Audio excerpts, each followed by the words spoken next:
So guys, ये जो crypto market crash हो रहा है इसके पीछे जो विलेन है वो है जापान। और इस टाइम क्या हो रहा है, आप ये समझो कि ह्यूमन हिस्ट्री में जो सबसे बड़ी आर्बिट्राज ट्रेडिंग रिकॉर्ड हुई है वो ऑलमोस्ट खत्म होने के कगार पे। 30 साल से आर्बिट्राज ट्रेडिंग चल रही थी, अब ये खत्म होने के कगार पे। और अगर ये खत्म हो गई तो आप ये समझो कि इसका बहुत बड़ा इम्पैक्ट होगा। अभी तो ये शुरुआत है, तो वीडियो को एंड तक जरूर देखिएगा। सो बेसिकली क्या है कि जापान 1980 के दशक तक बहुत प्रोग्रेस किया। 90 के दशक में वहाँ ये जो बबल था, काफ़ी मनी प्रिंटिंग और वहाँ पे रियल एस्टेट के प्राइस, स्टॉक मार्केट्स, ये सारी एक बबल कैटेगरी में चली गई। 1990 के दशक में बबल फूटा और जापान के अंदर काफ़ी बड़ा कोलैप्स आया, फाइनेंशियल कोलैप्स, जॉब लॉसेस, और पूरी इकोनॉमी उनकी टर्मोइल में चली गई। वहाँ की गवर्नमेंट ने काफ़ी सारा मनी प्रिंटिंग करी कि वापस से इकोनॉमी को ट्रैक पे ला सके, लेकिन वो कभी भी उस डिफ्लेशनरी इन्वायरमेंट से उबर नहीं पाए।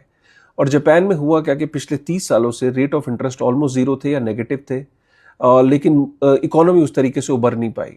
अब ये जो 0% रेट ऑफ इंटरेस्ट और नेगेटिव रेट ऑफ इंटरेस्ट का फायदा उठाया लोगों ने, कई कंट्रीज ने, कई कंपनीज ने, कई इंस्टीट्यूशन ने, वो क्या करते थे, जापान में येन को 0% रेट ऑफ इंटरेस्ट पे लेते थे, डॉलर में कन्वर्ट करते थे और अमेरिका की मार्केट्स में, अमेरिका की financial market, stock markets, bonds में इन्वेस्ट करते थे। वहाँ पे हायर रेट ऑफ इंटरेस्ट कमाते थे, 6%, 5%, 4%, वापस से येन में कन्वर्ट करते थे और मोटा प्रॉफिट कमाते थे। अपना लोन पे ऑफ कर दिया करते थे और जो रिमेनिंग था वो प्रॉफिट होता था। ये पिछले 30 सालों से चल रहा था, लेकिन अभी जापान के अंदर इन्फ्लेशन वहाँ पे भी 3% पहुँच गई। प्राइम मिनिस्टर भी चेंज हुआ, वहाँ पे भी अब क्या हुआ है कि रेट ऑफ इंटरेस्ट जो है वो बढ़ने लगे। मैं आपको एक एग्जांपल देता हूँ। जापान के 10 साल का जो बॉन्ड है उस पर जो यील्ड है वो 1.87% पहुंच गई है। 2 साल की जो बॉन्ड है उस पर 1% जो है वो यील्ड पहुंच गई है। तो जापान में क्या हुआ कि रेट ऑफ इंटरेस्ट बढ़ने लगे। तो जब रेट ऑफ इंटरेस्ट बढ़ने लगे तो जो जापान के अंदर ये जो येन कैरी ट्रेड था, ये जो आर्बिट्राज ट्रेडिंग थी, अब ये उतने फायदे की नहीं है। तो लोग वहां पे अब डॉलर को कन्वर्ट करके यूएस की मार्केट पे नहीं लगा रहे, और जो ऑलरेडी पैसा लगा हुआ था वो वापस से जापान आने लगा, क्योंकि जापान में भी अब रेट ऑफ इंटरेस्ट हाई हो गया, तो जापान में भी अब यील्ड मिलने लगी।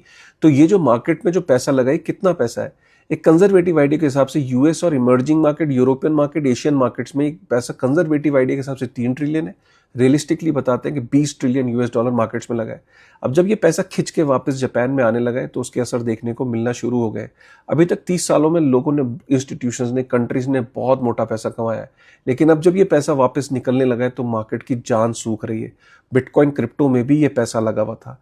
तो गाइज, ये वो रियल मार्केट है। और अगर रेट ऑफ इंटरेस्ट और बढ़े जापान में तो ये क्रैश आप और ज्यादा देखोगे। बिटकॉइन 75,000 यूएस डॉलर पे भी जा सकता है या उससे नीचे भी जा सकता है। दोस्तों के साथ इस इंफॉर्मेशन को शेयर करिएगा। मैं इसकी बात से बिल्कुल भी एग्री नहीं करता हूँ। इसने बोला कि जापान से पैसे उठाए और उन्होंने स्टॉक मार्केट में डाल दिए। फॉरेक्स में डाल सकते हैं, बट अगर आप क्रिप्टो की बात करेंगे तो क्रिप्टो में कोई भी अच्छा आदमी या जो इतना बड़ा इंस्टीट्यूशन है जिसको पैसे मिल रहे हैं वो लगाएगा, और इतने बड़े तौर पर। और जहां तक ये बोल रहे हैं ना, 30 साल से ऐसा चल रहा था भाई। क्रिप्टो आया ही मार्केट में 2018 में, मतलब जो थोड़ा बहुत बूम आया था ना उस टाइम पे 2018 में आया था। फिर उसका तो बूम डाई हो गया, फिर डोनाल्ड ट्रंप आया, उसका थोड़ा बढ़ा। ये क्रिप्टो की तो खुद की बैंड बजी पड़ी हुई है, उसको भी 10 साल से ज्यादा हुए नहीं है। और जिन लोगों ने भी क्रिप्टो में पैसा लगाया था ना, वो लोग ऐसा पैसा लगा के रखे हुए थे, अगर वो चला भी जाए ना तो उनको फर्क नहीं पड़ता। और जो भी ज्ञान दे रहा है ना वो क्रिप्टो में तो बिल्कुल नहीं लगेगा।